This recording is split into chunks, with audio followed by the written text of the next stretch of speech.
Hello guys, आज हम start करने वाले हैं क्लास 10 हिंदी के मैथिली शरण गुप्त जी के जीवन परिचय को। तो गाइस, ये जीवन परिचय आपका काफ़ी लेंदी रहने वाला है और आप लंबे जीवन परिचय से बचा मत किया कीजिए।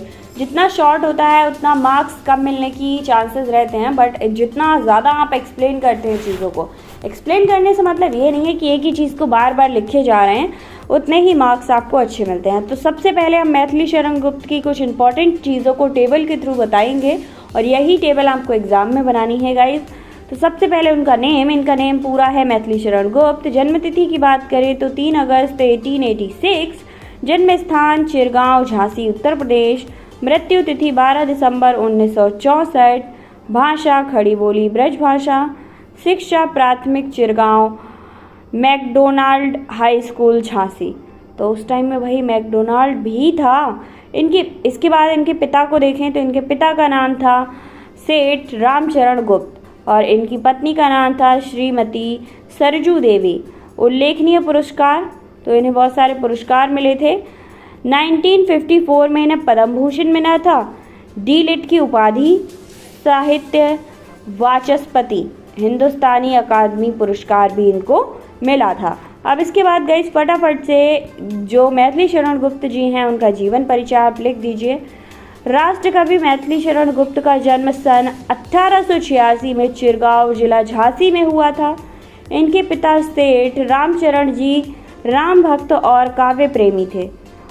उन्हीं से गुप्ता जी को काव्य संस्कार प्राप्त हुआ था। इन्होंने 9वीं कक्षा से ही विद्यालयी की शिक्षा प्राप्त की थी, किंतु स्वाध्याय से अनेक भाषाओं के साहित्य का ज्ञान प्राप्त किया था। उन्होंने बचपन से ही काव्य रचना करके अपने पिता के महान कवि बनने का आशीर्वाद प्राप्त किया था। मतलब बहुत सारी काव्य रचनाएं की थी, तो उनके पिताजी कहते थे कि तुम आगे चल के एक महान कवि बनोगे। इसके बाद महावीर प्रसाद द्विवेदी के संपर्क में आने के बाद उन्होंने अपना काव्य गुरु मानने लगे थे। पैतृक संपत्ति के रूप में गुप्त जी के संस्कार को द्विवेदी जी ने संवारा और सजाया था। पिता के रूप में द्विवेदी जी ने उनको सजाया और संवारा था, मतलब उनकी कला को। द्विवेदी जी के आदेश पर गुप्त जी ने सर्वप्रथम भारत भारती नामक काव्य ग्रंथ की रचना की। युवाओं में देश प्रेम की सरिता बहा दी थी और गुप्त जी गांधी जी की स्वतंत्रता आंदोलन के प्रभाव में आए थे और उन्होंने सक्रिय भाग भी लिया था। इन्होंने देश प्रेम, समाज सुधार, धर्म, राजनीति, भक्ति आदि सभी विषयों पर रचनाएं की थी। राष्ट्रीय विषयों पर लिखने के कारण ये कवि राष्ट्र कवि कहलाए थे। सन 1948 ईस्वी में आगरा विश्वविद्यालय तथा 1958 ईस्वी में इलाहाबाद विश्वविद्यालय में डी.लिट की मानद उपाधि से सम्मानित किया गया था। सन 1954 में भारत सरकार द्वारा पद्म भूषण की उपाधि दी गई थी और इन्हें अलंकृत किया गया था। 2 बार ये राज्यसभा के सदस्य भी मनोनीत हुए थे। इनका देहांत 12 दिसंबर सन 1964 को हुआ था। ठीक है, काफ़ी लंबा जिए थे यार। इसके बाद आ जाइए नेक्स्ट, मैथिली शरण गुप्त की साहित्यिक सेवाएं क्या क्या थीं। तो गुप्त जी की प्रारंभिक रचनाएं कलकत्ता से प्रकाशित पत्रिका वैश्योपकारक में प्रकाशित होती थी। द्विवेदी जी के संपर्क में आने के बाद इनकी रचनाएं सरस्वती पत्रिका में प्रकाशित होने लगी थीं। सन 1909 में इनकी सर्वप्रथम पुस्तक रंग में भंग का प्रकाशन हुआ था। इसके बाद सन 1912 में भारत भारती के प्रकाशित होने से इन्हें अपार ख्याति प्राप्त हुई थी। संकेत नामक महाकाव्य पर हिंदी साहित्य सम्मेलन में इन्हें मंगला प्रसाद पारितोषिक प्रदान किया गया था। इन्होंने अपने अद्वितीय कवि का सृजन कर संपूर्ण हिंदी साहित्य जगत में विस्मित कर दिया था। खड़ी बोली के स्वरूप निर्धारण और उनके विकास में इन्होंने अपना अमूल्य योगदान दिया है। अब आ जाइए मैथिली शरण गुप्त जी की रचनाओं पर। तो मैथिली शरण गुप्त जी की रचनाएं कुछ निम्नलिखित थी। आप जितनी रचनाएं दी गई हैं यार उतनी तो लिख ही दिया कीजिए, उसमें से भी कट कर ले तो आप, ये गलत बात है। गुप्त जी आधुनिक काल के सर्वाधिक लोकप्रिय कवि हैं। इनकी 40 मौलिक और 6 अनुदित पुस्तकें प्रकाशित हुई। इनकी प्रसिद्ध रचनाएं कुछ इस प्रकार हैं। तो इनकी जो फेमस रचनाएं हैं बस वही दी हैं मैंने आपको, first of all Bharat Bharati, इस काव्य ग्रंथ में देश के गौरव की कविताएं हैं। सेकंड थी यशोधरा, इसमें गौतम के वन चले जाने के पश्चात उपेक्षित यशोधरा के चरित्र को काव्य का आधार बनाया गया है। और थर्ड है संकेत, इसमें संकेत यानी अयोध्या का वर्णन किया गया है। फोर्थ है पंचावटी, इसमें सीता राम लक्ष्मण के आदर्श चरित्र का चित्रण। इसके अतिरिक्त जयद्रथ वध, जय भारत, द्वापर, सिद्धराज, अनघ, झंकार, नाहू, पृथ्वीपुत्र, रंग में भंग, गुरुकुल, किसान, हिंदू, चंद्रहास, मंगल घाट, कुंडाल गीत तथा मेघवध आदि महत्वपूर्ण रचनाएं हैं। तो 4 आप याद कर लीजिए, भारत भारती, यशोधरा, संकेत और पंचवटी।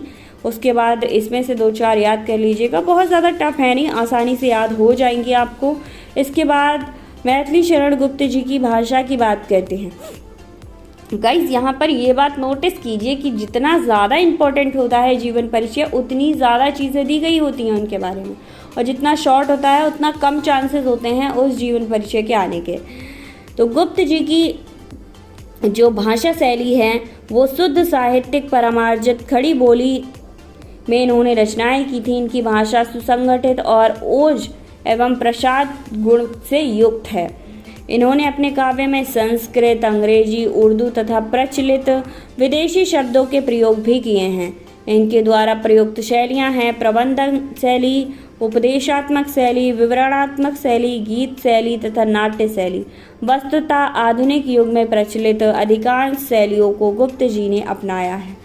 साहित्यिक परिचय की बात करें तो गाइस, गुप्त जी का झुकाव गीत काव्य की ओर था और राष्ट्र प्रेम इनकी कविताओं का प्रमुख स्वर रहा था। इनके काव्य में भारतीय संस्कृत का प्रेरणापद चित्रण हुआ है। इन्होंने अपनी कविताओं द्वारा राष्ट्र में जगत को उत्पन्न की है। ठीक है, इन्होंने अपनी कविताओं द्वारा राष्ट्र में जागृति तो उत्पन्न की ही है, साथ ही सक्रिय रूप से असहयोग आंदोलन में भाग भी लिया था और लेते रहे थे। इसके फलस्वरूप इन्हें जेल भी जाना पड़ा था। संकेत महाकाव्य पर इनकी हिंदी साहित्य सम्मेलन प्रयाग में मंगला प्रसाद पारितोषिक भी मिला था। भारत सरकार ने गुप्त जी को इनकी साहित्यिक सेवा के लिए पद्म भूषण से सम्मानित भी किया था और राज्यसभा का सदस्य भी मनोनीत किया था। मैथिली शरण गुप्त की रचनाएं, तो गाइस मैथिली शरण गुप्त की कुछ मुख्य रचनाएं हैं। गुप्त जी समस्त रचनाएं 2 प्रकार थीं, एक अनुदित और एक मौलिक। तो इनकी अनुदित रचनाओं में 2 प्रकार के साहित्य हैं, कुछ काव्य और कुछ नाटक। इन अनुदित ग्रंथों में संस्कृत के यशस्वी नाटककार भाष के स्वप्नवास वदत्ता का अनुवाद उल्लेखनीय है। वीरांगना, मेघनाथ वध, बृहसहार आदि इनकी अन्य अनुदित रचनाएं हैं। इनकी प्रमुख मौलिक रचनाएं निम्नलिखित हैं।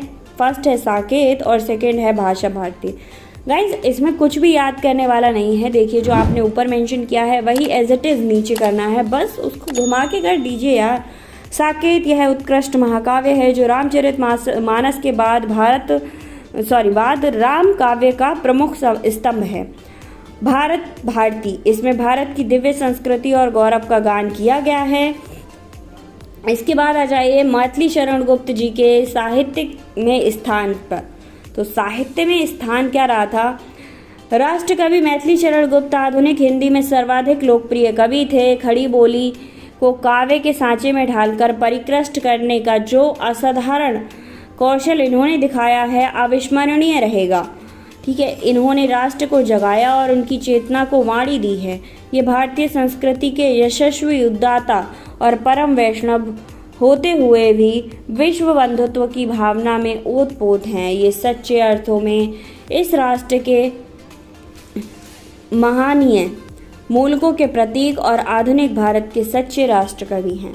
तो गाइज यहाँ पर हमारा मैथिली शरण गुप्त जी का जीवन परिचय का हो जाता है लास्ट। आई होप आपको समझ आया होगा, काफ़ी लंबा रहा ये, बट हाँ इम्पोर्टेंट भी है, याद कर लीजिए। अगर कोई भी प्रॉब्लम होती है तो कमेंट करके ज़रूर बताना। मिलते हैं नेक्स्ट वीडियो में एक और जीवन परिचय के साथ।